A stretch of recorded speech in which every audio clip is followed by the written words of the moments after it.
हे पहा किती छान असं हे आपलं तयार झालेलं आहे सँडविच. किती छान कुरकुरीत पहा.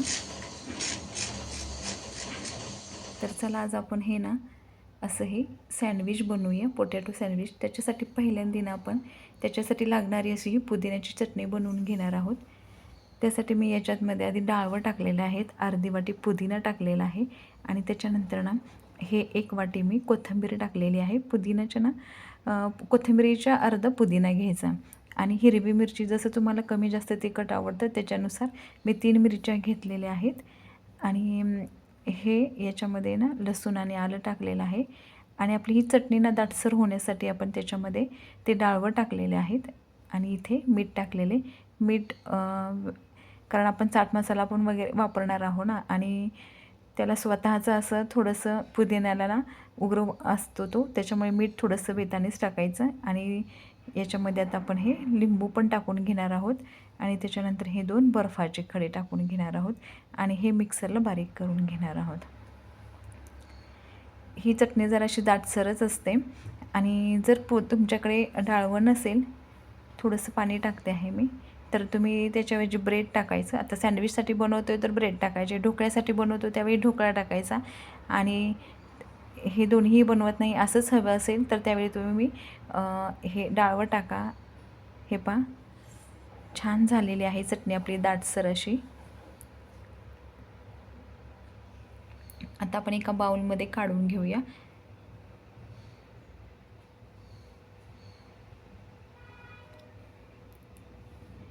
त्याच्यानंतर मी हे 5-6 बटाटे उकडून घेतलेले आहेत कुकरला. त्याची सालं काढून घेते आहे. आपण पोटॅटो सँडविच बनवत आहोत. याच्यामध्ये तुम्ही तुमच्या आवडीनुसार व्हेजिटेबल्स ॲड करू शकता किंवा कमी करू शकता. जसं तुम्हाला हवं आहे तसं करू शकता. आता मी हे बटाटे ना छान असे हाताने स्मॅश करून घेतलेले आहेत. त्याच्यानंतर हे 2 कांदे, 2 टोमॅटो, कोथिंबीर अशी बारीक चिरून घेतलेली आहे. ते आपण याच्यामध्ये चांगलं मिक्स करून घेणार आहोत या साहित्यामध्येच. आता आपण याच्यामध्ये हिरवी मिरचीची पेस्ट आहे, हिरवी मिरची, लसूणची पेस्ट जसं तुम्हाला तिखट कमी जास्त आवडतं त्याच्यानुसार. नंतर याच्यामध्ये 1 चमचा चाट मसाला टाकून घेतलेला आहे आणि चवीनुसार मीठ आणि कोथिंबीर आपण अगोदरच टाकून घेतलेली आहे आणि आता आपण हे छान मिक्स करून घेणार आहोत सर्व मसाले, मीठ. हे पहा अगदी साध्या आणि सोप्या पद्धतीने आणि घरात उपलब्ध असलेल्या साहित्यामध्येच हे सँडविच बनवलं जातं. हे पहा आणि हे ब्रेड आहेत याला आपण आता बटर लावून घेणार आहोत. बटर नसेल तर तूप लावलं ना तरीही चालेल, काहीच हरकत नाही. आणि आता त्याच्यावरती आपण हे चारही ब्रेडला ना आपण ही चटणी लावून घेणार आहोत.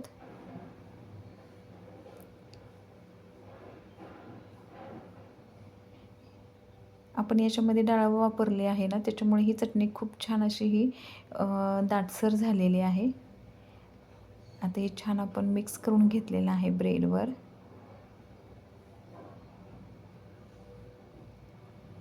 आणि त्याच्यानंतर आता आपण जे सारण बनवलेलं आहे पोटॅटोचं, कांदा, टोमॅटो, पोटॅटो आणि त्याच्यात बेसिक मसाले टाकलेले आहेत ते आपण एका ब्रेडला लावून घेणार आहोत त्या मसाल्यावरती आणि त्याच्यानंतर आपण हे दुसऱ्या ब्रेडला पण तेच लावून घेणार आहोत.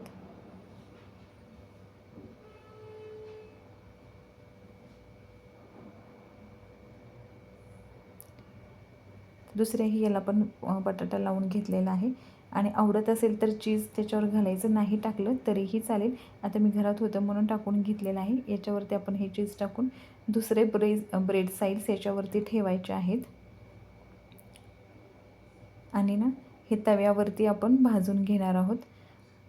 तुमच्याकडे आता हे तव्यावरच मी बनवलेलं आहे. आता त्याच्यावरती आपण हे बटर लावून घ्यायचं आहे तव्याला आणि गॅस मंदच्या वरतीच ठेवायचा आहे. मंदच्या वरती ठेवलं ना सँडविच छान भाजलं जातं आणि खमंग कुरकुरीत खुसखुशीत असं हे खमंग कुरकुरीत असं हे सँडविच लागतं.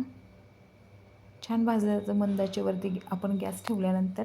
हे पहा अशा प्रकारे मी बटर आधी छान त्याला पुसून घेतलेलं आहे आणि गॅस खूप पण गरम केलेला नाही, तवा मीडियमच गरम केलेला आहे. जास्त गरम केलं ना तरीही सँडविच करपू शकतं, त्यामुळं मीडियमच तवा गरम केलेला आहे. त्याच्यानंतर गॅस मंदाच्या वरती ठेवलेला आहे आणि बटर टाकून मग आपण हे भाजून घेतलेलं आहे. आता मी हे बाजूने तूप सोडलेलं आहे, तुम्ही बटर तूप काहीही वापरू शकता आणि आता आपण हे छान असं हे क्रिस्पी होईपर्यंत परतवून घेणार आहोत. त्याला चांगला सोनेरी कलर येईपर्यंत आपण हे छान भाजून घेणार आहोत आलटून पलटून. तुम्ही आपल्या चॅनलवर अजून नवीन असाल आणि आपल्या चॅनलला सबस्क्राईब केलं नसेल तर लगेचच अशा नवनवीन साध्या आणि सोप्या रेसिपी पाहण्यासाठी आपल्या चॅनलला लगेचच सबस्क्राईब करा. हे पहा, असं आलटून पलटून पाहायचं आहे कुठं शेकायचं राहिलेलं आहे का ते. आणि छान असं आपण हे तव्यावरच भाजून घेतलेलं आहे. अगदी क्रिस्पी बाहेर जसं सँडविच मिळतं ना तसंच हे तयार झालेलं आहे. तुम्ही या पद्धतीने नक्की करून पहा. फक्त चटणी बनवताना आपल्याला दाटसर बनवायची आहे, जेणेकरून ना आपलं हे सँडविचवर बसली पाहिजे आणि आपलं सँडविच असं हे क्रिस्पीच राहिलं पाहिजे, ते नरम नाही पडलं पाहिजे. आणि सँडविच भाजताना ना आपण गॅस मंदाच्या वरतीच ठेवायचा आहे. हे पहा, किती छान असं आपलं हे सँडविच तयार झालेलं आहे भाजून. आता आपण हे काढून घेऊया.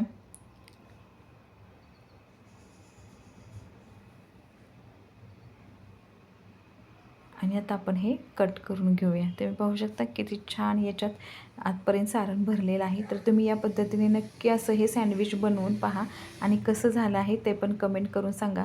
खूप वेळ लागत नाही आणि घरात उपलब्ध असलेल्या साहित्यामधूनच हे सँडविच बनलं जातं. हे पहा, मी कट करून दाखवते. खूप छान मस्त तयार झालेलं आहे. तर चला भेटूया पुन्हा एकदा अशाच नवीन रेसिपीसोबत. धन्यवाद.